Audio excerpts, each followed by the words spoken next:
Hello guys, मैं रोहित प्रजापति आप सभी लोगों का स्वागत करता हूं मैथ बिगिनर क्लासेज में। तो गाइस आज हम लोग क्या पढ़ेंगे? क्लास 8 का पहला चैप्टर पढ़ेंगे क्या? Rational number. और रेशनल नंबर में हम आपको थ्योरी बताएंगे, प्रॉपर्टी ऑफ रैशनल नंबर बताएंगे, रैशनल नंबर की कितनी प्रॉपर्टी होती है उस सब के बारे में बताएंगे। सो गाइस आशा करते हैं आपको पीछे का जितना भी अब तक पढ़ाए हैं सब समझ में आ गया होगा। अगर नहीं आया तो नीचे कमेंट बॉक्स में कमेंट करके आप पूछ सकते हैं, या मेरे व्हाट्सअप नंबर भी दिख रहा है आपको, उस पर भी मैसेज कर सकते हैं। ठीक है गाइस?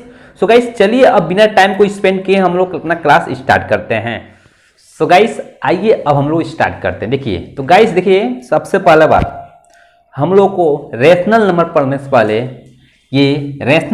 से पहले हमको ये 3 चीजें जानना है। उसमें दिया है टॉपिक, ठीक है, तब बता रहे हैं, कई बार बता दिए ये सब टॉपिक, कई बार बताएं। उसके पहले जानना है नेचुरल नंबर, होल नंबर और इंटीजर्स नंबर। उसके बाद हम आपको बताएंगे परिमेय संख्या यानी कि रैशनल नंबर। तो देखिए सबसे पहला नेचुरल नंबर आप में से कौन बताएगा?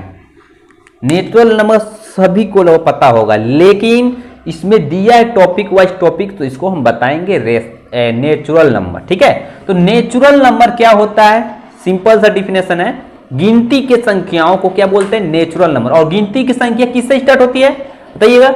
गिनती की संख्या किससे स्टार्ट होती है? 1 से। तो गिनती की संख्याओं को कहते हैं, जैसे 1 से स्टार्ट होगा ना, 1 2 3 4 5 6 7 dot dot dot dot dot आता ही है इन्फिनिटिव। अब हमको गिन तो सकते नहीं है, गिनती तो अनंत तक होती है, उसको हम गिन सकते नहीं है, इसलिए क्या होगा? इन्फिनिटी होगा। तो यह समझ में आ गया होगा नेचुरल नंबर क्या होता है। गिनती के संख्याओं को क्या कहते हैं? Natural number. जैसे और गिनती की संख्या किससे स्टार्ट होती है? 1 से 2 से 3, 1 से स्टार्ट होते होते होते होते कहां तक जाएगी? अनंत तक जाएगी। ठीक है गाइस? ठीक है, आशा करते हैं ये समझ में आ गया होगा। बस उसी से रिलेटेड ये है। अब आ जाइए होल नंबर क्या होता है? बहुत सिंपल है, ये किससे स्टार्ट हुआ है? 1 से। होल नंबर किससे स्टार्ट होगा? 0 से। वे संख्या जो 0 से स्टार्ट हो उसे क्या बोलते हैं? होल नंबर बोलते हैं। तो बहुत इजी है, देखिए यहाँ 1, इसमें बस आगे 0 जोड़ दीजिए, बन गया।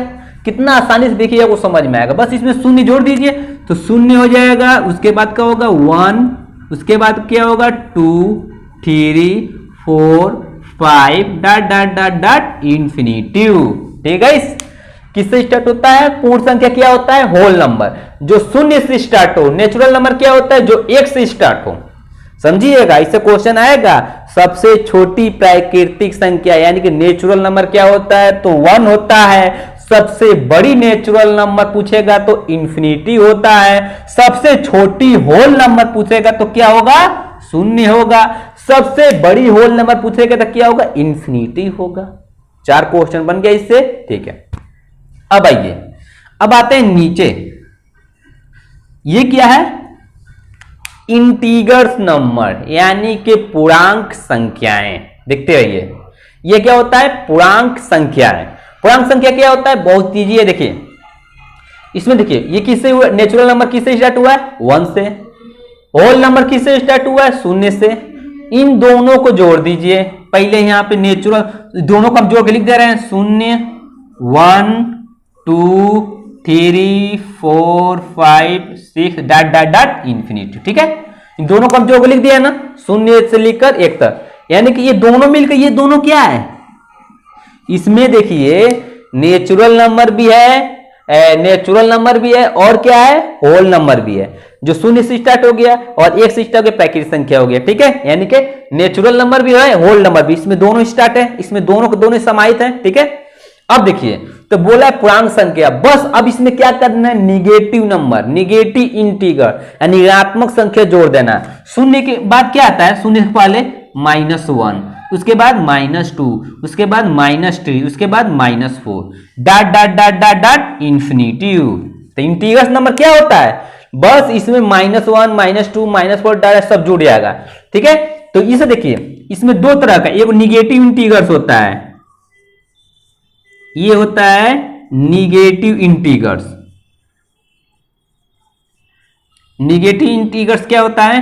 -1 -2 -3 -4 -5 -6 dot dot dot infinitive, dot dot infinitive. इसी तरह पॉजिटिव इंटीगर होता है, पॉजिटिव इंटीगर्स होता है, तो इसमें क्या होता है +1 +2 +3 +4 +5 +6 dot dot dot dot infinitive. देखिए इसी में छिपा है। पूर्णांक संख्या क्या होता है, सभी निगेटिव इंटीगर्स पॉजिटिव इंटीगर्स मिलके क्या बनते हैं, पूर्णांक संख्या बनते हैं। यहां नीचे भी लिख दिए हैं, निगेटिव इंटीगर जिसके आगे माइनस हो, पॉजिटिव इंटीगर जिसके आगे प्लस हो। सो गाइस आशा करते हैं आपको समझ में आ गया होगा। ठीक है गाइस, देखिए कितनी आसानी से समझाए हैं आपको ये तीनों। अब कभी आप नहीं भूल पाएंगे जिस तरह हम समझाएं, अगर इसी तरह थ्योरी लिखेंगे ऐसे, बाकी तो आप लिख लेंगे। इसके नेचुरल नंबर क्या होता है, गिनती संख्या को प्राकृतिक संख्या कहते हैं। नेचुरल नंबर यानी कि अब होल नंबर क्या होता है, सीधे 1 से स्टार्ट हो उसे नेचुरल नंबर, जो 0 से स्टार्ट हो उसे होल नंबर। और नेचुरल और होल नंबर में अगर निगेटिव नंबर जोड़ दें, निगेटिव नंबर जोड़ देंगे तो क्या बन जाएगा, क्या बन जाएगा, इंटीगर्स नंबर बन जाएगा। सो गाइस तीनों को तीनों आपको समझ में आ गया होगा, ऐसा आशा करते हैं। अगर नहीं आया होगा तो नीचे कमेंट बॉक्स में कमेंट करके पूछ सकते हैं। ठीक है, चलिए अब नेक्स्ट टॉपिक देखते हैं। सो गाइस आइए अब देखते हैं क्या रेशनल नंबर। रेशनल नंबर यानी कि परिमेय संख्या क्या होता है। परिमेय संख्या हमको पता होगा, सबको पता हो, लेकिन उसको समझिएगा, परिमेय संख्या का जोड़ घटाना गुणा भाग सब। ठीक है, ठीक है, अभी उसको आगे बताएंगे प्रॉपर्टी ऑफ रेशनल नंबर में। इसको देखिए, वे संख्या जिसे p/q के रूप में लिखा जा सके लेकिन q does not equal to 0 हो, जिसे p/q के रूप में लिखा जा सकता है। इसे p हो गया बटे q हो गया, और उसके बाद बोला ये जो q का मान है ना, ये कभी 0 नहीं होना चाहिए। इसका मतलब हुआ बराबर 0, does not equal to cross कर दिया, इसका मतलब डज नॉट इक्वल टू, मतलब q का मान कभी 0 नहीं होना चाहिए। अगर 0 हो जाएगा तब क्या होगा, पहले इसको देखिए, इसको हम आपको एकदम आपको आसान भाषा में समझाते हैं। जैसे इसको लीजिए, p की जगह पर क्या होता है, मान लो 5 हो गया, 5 नीचे क्या रख दें 2, तो 5/2 क्या हो गया, ये एक परिमेय संख्या हो गया। लेकिन कह रहा है अगर q का मान 0 होगा, यानी q मतलब नीचे हर के बात होता है डिनोमिनेटर। ठीक है, तो अगर इसका मान 0 हो गया तो ये परिमेय संख्या नहीं रह जाएगा। ठीक है, तो इसका मान कभी भी 0 नहीं होना चाहिए। लेकिन एक क्वेश्चन इस पे बनता है, अगर 0 हो जाएगा तब क्या होगा, अगर मान लीजिए 5/0 आ जाए तब क्या होगा, ये तो क्वेश्चन बनता है ना। मान लीजिए अगर 0 नहीं होगा, अगर 0 हो जाएगा तब वो कौन सी संख्या होगी, ये तो क्वेश्चन नॉर्मल है, आपके मन में उठना चाहिए। अगर q का मान 0 हो गया तब क्या होगा, सही बात सोच रहे हैं। अगर 5 में 0 से भाग देंगे तो क्या होगा, आप इन सिंपली सोचिए, यहां 0 से हम भाग दे रहे हैं किसमें, 5 से। ठीक है, 5 से भाग दीजिए, बहुत सिंपल है। अब 0 के टेबल में बताइएगा 5 कितने मर्त में आएगा। अगर 0 जब 0 होगा, 0 जब भी 0 होगा, 0 जब भी 0 होगा, 0 जब भी 0 होगा, 0 जब भी 0 होगा, 0 जब भी 0 होगा, 0 जब भी 0 होगा, 0 जब भी 0 होगा, 0 जब भी 9 होगा, क्या होगा, सॉरी 0 होगा, 0 जब भी 0 होगा। कितना भी टेबल पढ़ लीजिए, इसका मान 0 आता जाएगा। यानी कि आपको पता है कब हम पढ़ेंगे, कितना टेबल पढ़ेंगे तो 5 आएगा, नहीं पता है ना, इसलिए इसका मान अनंत तक पढ़ते चले जाएंगे, इसलिए इसका कहते हैं इन्फिनिटी होगा। क्या कहते हैं कि इन्फिनिटी बार में इसको टेबल पढ़ेंगे तो कटेगा। हम मान लेते हैं बहुत ज्यादा पढ़ेंगे, 0 होते ही जा रहे हैं, इसलिए कहते हैं इन्फिनिटी, जिसे हम ज्ञात ही नहीं कर सकते हैं, उसी से हम कहते हैं इन्फिनिटी, अनंत। तो इसका मान क्या होगा, अनंत। अब कभी भी कंफ्यूज मत होइएगा कि किसी संख्या में जब हम 0 से भाग देते हैं तो क्या होता है, क्या होता है, इन्फिनिटी, अनंत होता है। एकदम आपको कंफ्यूजन याद दूर कर दिए, देख लीजिएगा। अब इसी तरह एक और क्वेश्चन बन जाता है जस्ट उल्टा। अगर 0 में किसी संख्या से भाग देते हैं तब क्या हो जाएगा, तब इसका मान क्या होगा, 0 होगा। जस्ट देख लीजिए, 0 में किस संख्या से भाग देंगे तो इन्फिनिटिव, 0 में किस संख्या से भाग देंगे तो क्या हो जाएगा, 0। सो गाइस ये आपको समझना बहुत ही जरूरी था। अब आगे का टॉपिक बताएंगे, आगे क्या बताएंगे, अब प्रॉपर्टी ऑफ रेशनल नंबर। ठीक है गाइस, तो चलिए आगे अब बढ़ते हैं। सो गाइस आइए अब देखते हैं हम प्रॉपर्टी ऑफ रेशनल नंबर का फर्स्ट रूल क्या है। पहला क्या है, कॉम्पिटिटिव लॉ, यानी क्रम विनिमय नियम। क्रम विनिमय नियम इसी में छिपा हुआ है। देखिए कम्यूटेटिव लॉ में इसी में छिपा है क्रम विनिमय, मतलब क्रम को विनिमय मैंने होता है आदान प्रदान करना। जैसे देख लीजिए, अगर हम 4 प्लस 2 को किस तरह लिख सकते हैं, 2 प्लस 4 भी लिख सकते हैं, इसी को कहते हैं, यानी कि रूल इसका क्या है, अगर a प्लस बी को हम किस तरह लिख सकते हैं, b प्लस ए लिख सकते हैं। जैसे क्रम बदल दिया जाए उसी को क्या बदलते हैं, कर यदि दो प्राकृतिक संख्याओं को आपस में जोड़ा घटाया गुणा कुछ भी किया जाए और क्रम बदलने पर उनका मान न बदले, क्रम बदलने पर मान न बदले, उसे क्या बोलते हैं, उसे क्या बोलते हैं, क्रम विनिमय नियम। देखिए a प्लस बी है ना, तो b को क्या कर दिए, इधर ला दिए, a को उधर भेज दिए। देख लीजिए जैसे यहां पे किए हैं, जैसे यहां पे देखिए क्या किए हैं, 4 प्लस 2 इक्वल टू क्या होगा, 6 होगा ना, इसका भी क्या हो गया, मान 6 हो गया। यानी क्रम बदल दिए थे, बस 4 को इधर यहां पे लेते आए, इधर किधर है, दोनों मान सेम होता है। ठीक है, तो क्रम विनिमय नियम को क्रम को बदलना बस। जैसे 4 प्लस 2 तो 2 प्लस 4 इक्वल टू, मान ना बदले, मान अगर सेम रहे तो वही क्युमुलेटिव लॉ लागू होगा, यानी क्रम विनिमय नियम।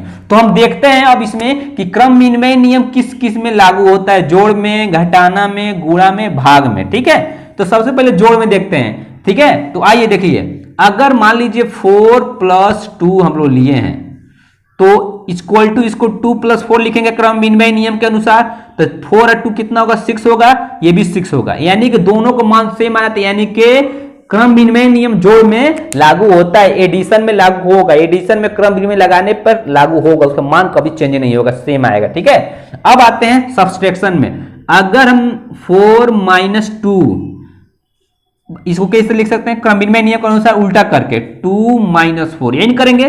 देखिए 4 में से तो 2 जाए, माइनस 4 में से 2 जाएगा तो क्या बचेगा, 2 हो जाएगा, लेकिन 2 में से माइनस 4 जाएगा नहीं, घटेगा तो उल्टा होगा, माइनस 4 में से 2 जाएगा तो क्या बचेगा, तो क्या बचेगा यहाँ पे बताइए, अगर माइनस प्लस मिलकर क्या होता है, घटता है, तो 4 में से 2 जाएगा तो 2 बचेगा, लेकिन चिन्ह बड़ा वाला लगता है, तो ये क्रम विनिमय नियम इसमें लागू नहीं होगा। क्यों नहीं लागू हो रहा है, यहां मान 2 है, यहां माइनस 2 आ रहा है। क्रम विनिमय नियम क्या कहता है कि मान बदलने पर मान नहीं बदलना चाहिए, लेकिन यहां मान बदल जा रहा है, तो जो सब्सट्रैक्शन में क्रम विनिमय नियम लागू नहीं होगा, यानी घटाना में क्रम विनिमय नियम नहीं लागू होगा, जोड़ में लागू होगा। अब चेक करेंगे मल्टीप्लाई में, गुणा में, तो गुणा में चेक कर लीजिए, 4 मल्टीप्लाई 2 इक्वल टू 2 मल्टीप्लाई 4, तो गुणा कर दिए, 4 दूना 8, ठीक, इक्वल टू 4 दूना 8, अरे वाह, इसमें लागू हो जा रहा है। ठीक है, देखिए 4 दूना 8, 4 दूना 8, यानी कि इसमें भाग में लागू हो जा रहा है, जोड़ में लागू हो जा रहा है। अब डिवाइड में देखते हैं, क्या डिवाइड में भी लागू होता है, चेक कर लेते हैं। आइए चलिए इसको चेक कर लीजिए, हाँ कौन, यही ले ले, 4 डिवाइड 2, ठीक है, यही होता ना, जैसे इसको ऐसे लिख लीजिए, सबसे आसान भाषा बता रहे हैं, 4 डिवाइड 2 इक्वल टू 2 डिवाइड 4, यही होगा। तो देखिएगा, इसको लिखेंगे क्या, इसको लिखेंगे 4/2, ऐसे लिखेंगे ना, ये तो कट के 2 आ गया। ठीक है, अब इसको क्या लिखेंगे, इसको लिखेंगे 2/4, ये कटेगा तो 1/2 आ रहा है, कहां मान से हमारा ये 2 आ रहा है, ये 1/2 आ रहा है, यानी कि भाग में भी लागू नहीं होगा, यानी कि ये क्रम विनिमय नियम किसमें लागू होगा, जोड़ में, और किसमें मल्टीप्लाई में। ठीक है, मात्र 2 में। क्रम विनिमय नियम कभी भी घटाना में और डिवाइड भाग में लागू नहीं होता है। तो गाइस आशा करते हैं आपको समझ में आ गया होगा, क्रम विनिमय नियम किसमें लगेगा, हमेशा जोड़ में लगेगा और गुणा में लगेगा, क्रम विनिमय नियम बस 2 ही चीज में लगेगा। ठीक है, आपके सामने रिजल्ट है, प्रूव करके दिखाएं। ठीक है, चलिए अब नेक्स्ट रूल पे देखते हैं। आइए अब देखते हैं अपना second number rule. Second number rule क्या है, एसोसिएटिव लॉ, यानी साहचर्य नियम।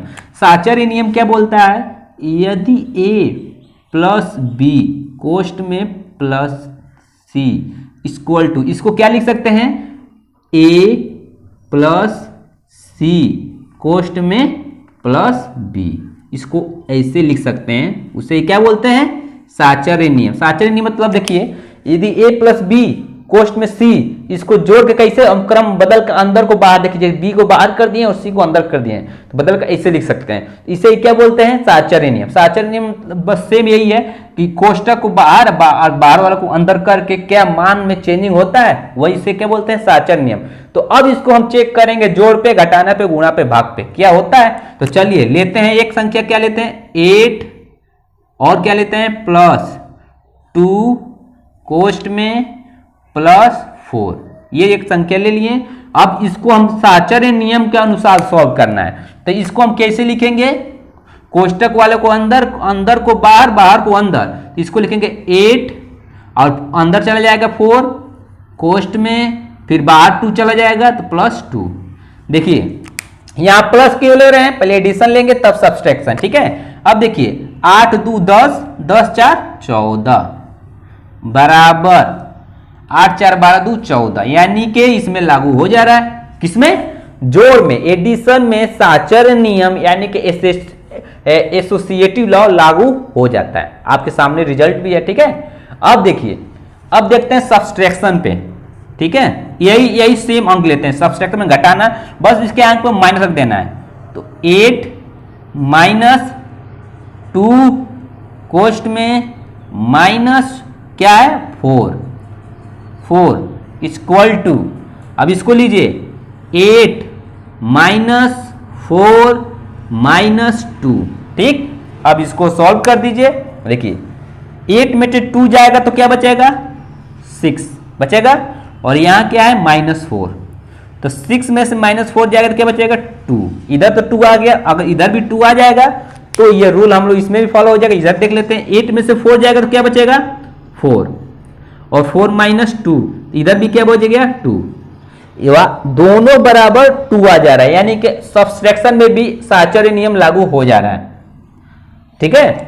साचर्य नियम दोनों अभी तक तो लागू हो गया, अब मल्टीप्लाई में देखते हैं, मल्टीप्लाई गुणा में, ठीक है। तो बस इसके जगह गुणा रख दीजिए, गुणा कर दीजिए 8 × 2 कोष्ट में ×4 इक्वल टू 8 × 4 कोष्ट में ×2। चेक कर लीजिए, 8 का गुणा 2 में करेंगे तो क्या होगा 8 दूना 16, और 16 गुणा 4 में करेंगे तो क्या होगा 16 चौको 64 इक्वल टू, इधर भी देखिए 8 चौको 32 और 32 दूना 64, इधर सेम आ गया ना, तो ये भी नियम लागू हो जा रहा है, किसमें, मल्टीप्लीकेशन में भी लागू हो जा रहा है, क्या, साचर्य नियम, ठीक है। तो देखिए अब देखते हैं डिवाइड में, क्या डिवाइड में भी साचर्य नियम लागू होता है, चलिए देख लेते हैं। अभी तक तो तीनों में लागू हो गया है, अब इसमें भी देखते हैं, तो क्या लिखेंगे 8 / 2 कोष्ट में डिवाइड 4, ठीक है, इक्वल टू 8 / 4 कोष्ट में डिवाइड 2 हो गया। अब बताइएगा, बहुत सिंपल है, देखिए 2 में 8 से भाग देंगे कितने मत में कटेगा, 2 चौको 8, ये 4 मत में कट गया ना, फिर डिवाइड 4, अब 4 में 4 से डिवाइड करेंगे तो 1 आ गया, इधर तो 1 आ गया। अब इधर चेक कर लीजिए, 4 में 8 से भाग देंगे तो 2 मत में कटेगा, यहां बचेगा 2 / 2, 2 से 2 कटेगा तो इधर भी 1 आ गया, तो यानी इधर भी बराबर आ गया, यानी कि भाग में भी नियम लागू होता है, साचर्य नियम यानी कि साचर्य नियम यानी कि एसोसिएटिव लॉ चारों में लागू होता है, जोड़ घटाना गुणा भाग चारों में। चलिए अब अपना नेक्स्ट प्रॉपर्टी देखते हैं, आइए अब देखते हैं अपना नेक्स्ट प्रॉपर्टी। नेक्स्ट प्रॉपर्टी क्या है, डिस्ट्रीब्यूटिव लॉ यानी वितरण नियम। डिस्ट्रीब्यूटिव माने क्या होता है, बांटना, मतलब 2 भागों में बराबर बांटना। डिस्ट्रीब्यूटिव माने सीधा डिस्ट्रीब्यूटिव में बांटना, उसी संबंधित रूल है। देखिए अगर ए डिवाइड कोष्ट में बी प्लस सी, अगर आपको इसमें मल्टीप्लाई करना, ए का बी प्लस सी में मल्टीप्लाई करना, तो कैसे करेंगे, यही डिस्ट्रीब्यूटिव लॉ देखिए बता रहे हैं। तो एक बार आप ए से बी में गुणा करेंगे, फिर आएगा तो बीच में प्लस देंगे, फिर दूसरी बार क्या करेंगे ए से सी में गुणा करेंगे। तो देखिए अब इसे करके दिखाते हैं आपको, यहाँ पे देखिए ए में बी गुणा करेंगे तो क्या होगा ए बी, बीच में प्लस है तो प्लस लगा दीजिए, ए में सी गुणा करेंगे तो क्या होगा ए सी। यही क्या है, यही क्या है वितरण नियम यानी कि डिस्ट्रीब्यूटिव लॉ, ठीक है। यानी कि इसी तरह और भी कोई भी बना सकते हैं, सी मल्टीप्लाई और यहाँ कुछ भी लिख सकते हैं, डी प्लस ई लिख दीजिए, लिख सकते हैं ना। अब इसको भी आप करिए, सेम वही होगा, सी में डी का मल्टीप्लाई करेंगे तो सी इंटू डी, आप बीच में प्लस है तो प्लस, फिर सी का गुणा करके ई में सी इंटू ई, ठीक है। अब इसको अंक पे भी आप कर सकते हैं, जैसे देख लीजिए अंक पे कोई बना लीजिए, बना लेते हैं 4 × 3 कोष्ट में किससे गुणा कर दें, चलिए हम किससे कर दें, 5 से कर दे रहे हैं, ठीक है। इक्वल टू इसको क्या करेंगे, गुणा कर दीजिए, 5 में 4 गुणा कर दीजिए, 4 इंटू 5 इंटू 4, अब बीच में क्या है, यहाँ प्लस है, बीच में क्या है, प्लस है, फिर एक बार इसमें गुणा कर दीजिए 5 में 3 का, बीच में प्लस प्लस लगा दीजिए, 5 इंटू 3, 5 को 20 आप प्लस 5 3 15, 20 10 30 5 35। तो ऐसे ही क्वेश्चन में आएगा, क्वेश्चन में ऐसे ही आएगा और कहेगा कि इसको डिस्ट्रीब्यूटिव लॉ में तोड़िए, या ऐसे दे देगा इसको, या तो ऐसे भी दे देगा, कहेगा इसको डिस्ट्रीब्यूटिव लॉ में कन्वर्ट कीजिए, ठीक है। तो आपको ऐसे ही आएगा। पहले तो आप समझ गए वितरण नियम क्या है, ये वितरण नियम आप समझ गए होंगे कैसे करते हैं। चलिए अब चलते हैं अपने नेक्स्ट रूल पे। जब क्वेश्चन आएगा तो एकदम पूरा क्वेश्चन जब बताएंगे तो एकदम कॉन्सेप्ट ही क्लियर हो जाएगा, ठीक है। चलिए अब नेक्स्ट रूल पे चलते हैं। सो गाइस आइए देखते हैं आज का, इसमें देखिए रेशनल नंबर में आज का हम लोग का लास्ट प्रॉपर्टी है, ठीक है। इसके बाद हम एक्सरसाइज सॉल्व करेंगे, ठीक है। देखिए अब क्या है, मल्टीप्लीकेटिव इनवर्स मतलब गुणात्मक प्रतिलोम। तो गुणात्मक प्रतिलोम बहुत ईजी है। अगर कोई संख्या x है, यदि कोई संख्या x है, ठीक है, तो इसका हम कहेंगे गुणात्मक प्रतिलोम निकालिए तो क्या हो जाएगा, 1/x होगा। बस कितना आसान है, रूल देख रहे हैं ना। कोई भी एक संख्या अगर x है तो अगर गुणात्मक प्रतिलोम क्या होगा, जस्ट उसका उल्टा, इनवर्स माने उल्टा होता है, ठीक है। मूल को जैसे हम खड़े हैं ना, अगर हमको सीधे उल्टा कर दे, मूड़ी नीचे चला जाए और पैर ऊपर चला जाए तो हम गुणात्मक प्रतिलोम हो जाएंगे, ठीक है। तो ऐसे ही देखिए अगर 5 है, इसका गुणात्मक प्रतिलोम क्या होगा, 1/5 हो जाएगा। क्यों होगा 1/5, 1 कहां से आता है, किसी संख्या का नीचे 1 छिपा रहता है, तो देखिए 1 को ऊपर कर दिए और 5 को नीचे कर दिए। किसी भी संख्या के आगे नीचे हमेशा 1 छिपा रहता है। अगर 2 है, ठीक है, तो इसके नीचे हमेशा 1 छिपा रहता है ना, तो गुणात्मक प्रतिलोम क्या करेंगे, तो 1 ऊपर चला जाएगा और 2 नीचे आ जाएगा, ठीक है। अगर कोई भी संख्या लीजिए, एकदम कोई भी, अगर 5 अगर मान लीजिए 2 लेते हैं, अगर हम कहेंगे इसका गुणात्मक प्रतिलोम निकालिए तो 2 ऊपर चला जाएगा और 5 नीचे आ जाएगा, सीधे उल्टा कर देना है, गुणात्मक प्रतिलोम हो जाएगा। सो गाइस आशा करते हैं आपको सारा का सारा आज का टॉपिक समझ में आया होगा। अगर कोई भी प्रॉब्लम हो नीचे देखें, ये जितना भी आज का टॉपिक पढ़ा है, कोई प्रॉब्लम हो तो नीचे कमेंट बॉक्स में कमेंट करके पूछ सकते हैं, ठीक है। वरना मेरी स्क्रीन पे मेरा व्हाट्सअप नंबर दिख रहा है, उसमें व्हाट्सअप मैसेज कीजिए, कोई प्रॉब्लम हो तो वो भी हम सॉल्व करेंगे।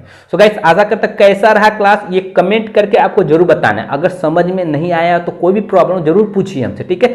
लेकिन आपको कमेंट करना कंपलसरी है, तभी तो हमको पता चलेगा कि हाँ आप मेरे साथ रेगुलरिटी जुड़े हुए हैं। अगर रेगुलरिटी रहेंगे तभी भी आपको कुछ रिजल्ट दिखने को मिलेगा, नहीं तो कुछ नहीं होगा। तो इसीलिए कहते हैं मेरे साथ रेगुलरिटी बनाए रखिए, तभी हम रेगुलर आपके साथ हम भी जुड़े रहेंगे, ठीक है गाइस। तो गाइस अब चलते हैं, आज के इतना ही रखते हैं, मिलते हैं कल इसके बाद हम एक्सरसाइज का सॉल्व करेंगे, ठीक है। आज का पूरा थ्योरी क्लास था, मिलेंगे कल। जय हिंद, जय भारत।